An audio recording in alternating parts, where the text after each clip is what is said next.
Assalamualaikum warahmatullahi wabarakatuh. Apa kabar sobat sekalian? Semoga baik-baik saja. Jumpa lagi di channel Dialgo. Kali ini kita akan membahas berita hangat dan masih hangat diperbincangkan yaitu tentang varian Omicron yang masih menjadi perbincangan dan juga uh, kondisinya sekarang agak melonjak ya. Kalau kita uh, track record ya, ternyata di negeri ini tuh juga melonjak karena memang kebanyakan diimpor dari mereka yang melakukan pulang dari perjalanan di luar negeri ya. Di antaranya negara yang menjadi pengimpor terbanyak yaitu Arab Saudi dan Turki dan juga Amerika ya. Kalau kita melihat Amerika sendiri itu jumlahnya juga mengalami lonjakan yang sangat signifikan dan kemungkinan ini menjadi rekor ya.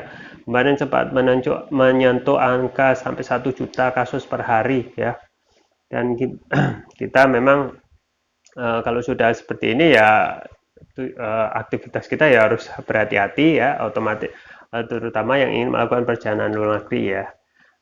Baik itu ke Arab Saudi, Turki maupun ke Amerika ya dan itu juga kemungkinan juga ya kalau kita melihat ini virus varian Omicron ini adalah impor dari yang negara-negara tersebut kemungkinan bisa saja ya kalau diimpor dari negara-negara yang dekat misalnya. Makanya kita waspada dulu lah, kita tunda dulu perjalanan ke luar negeri sampai kondisinya itu benar-benar kondusif ya. Ini ada yang berita yang dilansir oleh Detiknet ya, Detik Health ya, tentang perubahan mencolok Omikron dengan flu biasa ya. Terus langsung saya bacakan. Terungkap dokter beberkan perbedaan paling mencolok Omikron versus flu biasa. Varian Omikron masih terus menyebar di banyak negara termasuk di Indonesia. Gejalanya pun diketahui mirip dengan pilek biasa. Menurut laporan terakhir dari Kementerian Kesehatan, mayoritas pasien COVID-19 varian Omikron di Indonesia mengalami gejala batuk hingga pilek. Bagaimana cara membedakan varian Omikron dengan flu biasa? Mayoritas penularan masih didominasi pelaku perjalanan luar negeri ya. Dari hasil pemantauan, sebagian besar kondisinya ringan dan tanpa gejala. Gejala paling banyak adalah batuk 49% dan pilek ya. Jadi batuk dan pilek itu gejala varian Omicron terbaru. Kata juru bicara vaksinasi COVID-19 Dr. Siti Nadia Tarmizi dikutip dari laman resmi Kemenkes Sabtu 8 Januari 2022.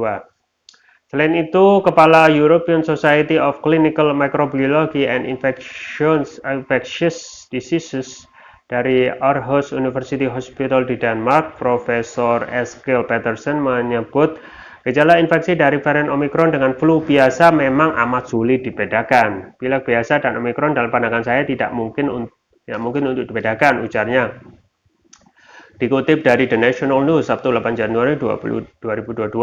Sedangkan menurut National Health Service (NHS) Inggris, gejala utama COVID-19 mencakup tubuh demam tinggi, batuk terus-menerus, dan kehilangan kemampuan mengecap rasa dan mencium bau. Namun memang khususnya pada infeksi varian Omicron beberapa gejala tumpang tindih dengan gejala flu biasa, seperti hidung tersumbat atau berair, nyeri otot, dan bersin. Dr. Peterson juga menambahkan meski flu dan infeksi Omicron menimbulkan gejala sangat mirip, masih terdapat perbedaan gejala yang mencolok antara kedua penyakit tersebut. Menurutnya, flu cenderung lebih menimbulkan nyeri otot dan nyeri punggung dibandingkan dengan COVID-19 varian Omicron. Gejala tersebut tak biasanya dialami pasien COVID-19 khususnya pada varian Omicron. Jika Anda benar-benar menderita influenza, Anda mengalami demam dan nyeri otot secara umum, ujarnya. Selain itu, pasien flu biasanya tidak mengalami anosmia atau kehilangan kemampuan mengecap rasa dan mencium bau. Ya, itu ya tadi yang disampaikan oleh Dr. Peterson, bahwasanya memang selain membedakan flu biasa dan flu Omicron ya, karena memang gejala yang banyak disampaikan dan diderita oleh pasien Omicron ini adalah flu dan pilek ya. Tetapi yang paling membedakan tentu saja flu pilek bagi pasien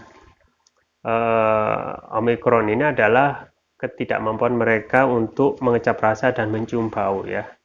Jadi ini kembali kepada dahulu pada saat awal-awal COVID-19 ketika sudah tanda-tanda gejala itu sudah menjadi sudah ketularan COVID-19, diantaranya adalah tidak bisa mencium bau dan mengecap rasa ya.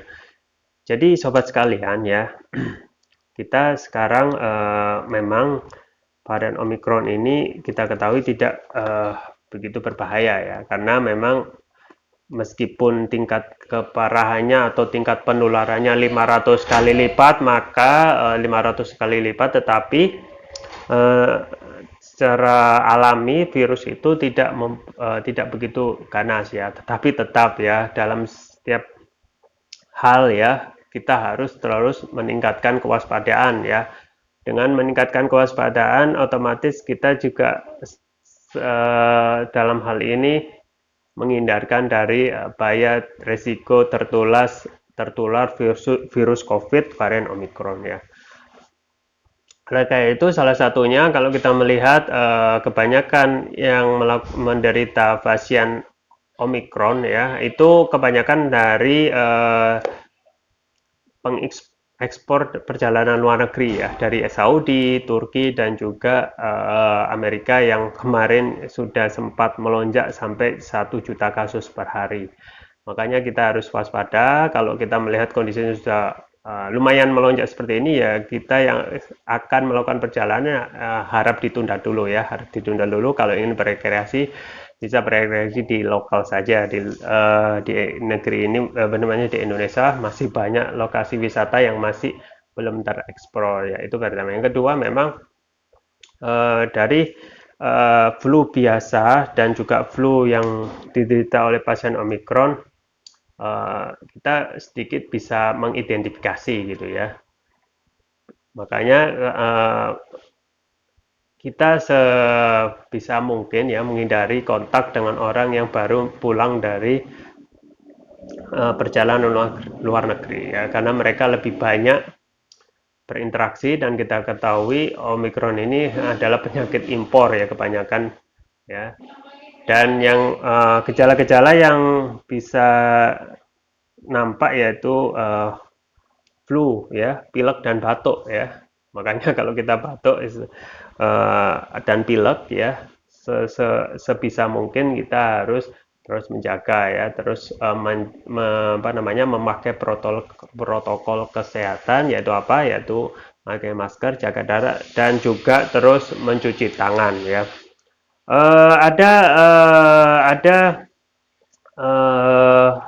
produk kesehatan yang saya rekomendasikan untuk menjaga kesehatan agar kita tetap fit, karena kita harus selalu menjaga kesehatan agar kita selalu senantiasa menjalankan aktivitas secara lancar tanpa halangan, yaitu terus mengkonsumsi propolis ya. Propolis yang saya rekomendasikan yaitu Turkish Propolis Rukia. Dan Turkish Propolis Rukia ini memang produk kesehatan yang luar biasa karena bisa menyembuhkan hampir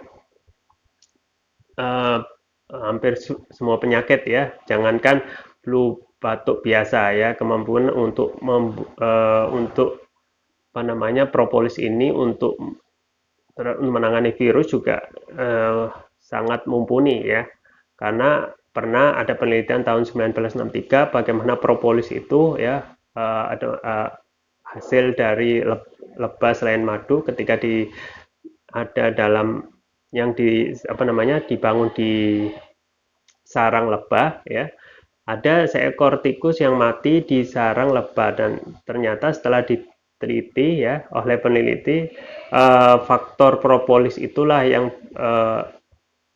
menyebabkan tikus itu bisa bertahan tanpa busuk sampai kurang lebih 5 tahun. Berarti memang propolis itu adalah satu membunuh bakteri, kemudian juga membunuh virus ya. Dan memang propolis yang Turkish Propolis Rukia ini mempunyai banyak keunggulan ya, antara lain adalah nanoteknologi. Nanoteknologi ini adalah untuk meningkatkan kelarutan dan penyerapan oleh tubuh. Makanya reaksi untuk membunuh penyakit itu sangat cepat sekali, dan itu sudah banyak disampaikan oleh testimoni daripada yang sering memakai Turkish Propolis Rukia. Juga ada rukiat juga ya. Rukiat ini adalah terapi pengobatan yang sangat dianjurkan yang dapat menyembuhkan penyakit medis dan non medis. Penyakit medis adalah penyakit yang reguler yang biasa kita jumpai, dan juga non medis seperti gangguan jin dan lain sebagainya. Nah, otomatis kalau medis itu sangat cepat sekali, itu bisa mengobati penyakit kolesterol ya. Tadi misalnya gejala Omikron seperti flu, batuk, pilek ya, dan juga kehilangan kemampuan untuk mengecap rasa dan mencium bau itu juga bisa ya, memakai Turkish Problem Surya ya. Kemudian untuk mengobati diabetes, stroke, asam urat ya, ini ikhtiar kita untuk selalu menjaga kesehatan ya. Jangan sampai ketika kita parah baru berobat ya. Sebelum parah atau belum sakit, kita harus selalu mengkonsumsi Turkish Propolis Surya. Dan masih banyak lagi penyakit-penyakit yang bisa diatasi oleh Turkish Propolis Surya. Dan juga ada varian yang lain, yaitu Turkish Propolis Surya yang ungu. Ini khusus untuk nutrisi otak dan baik untuk ingatan ya, mempertahankan ingatan, khusus bisa untuk anak-anak dan juga dewasa. Link deskripsi pembelian ada, link pembelian ada di deskripsi. Jangan lupa untuk selalu menjaga kesehatan, dan pencegahan itu lebih baik daripada mengobati ya. Terus menjaga stamina tubuh ya. Oke, itu yang bisa saya sampaikan, semoga bermanfaat. Saya Rahmat Roni, jangan lupa like, share, dan subscribe. Sampai jumpa lagi. Wassalamualaikum warahmatullahi wabarakatuh.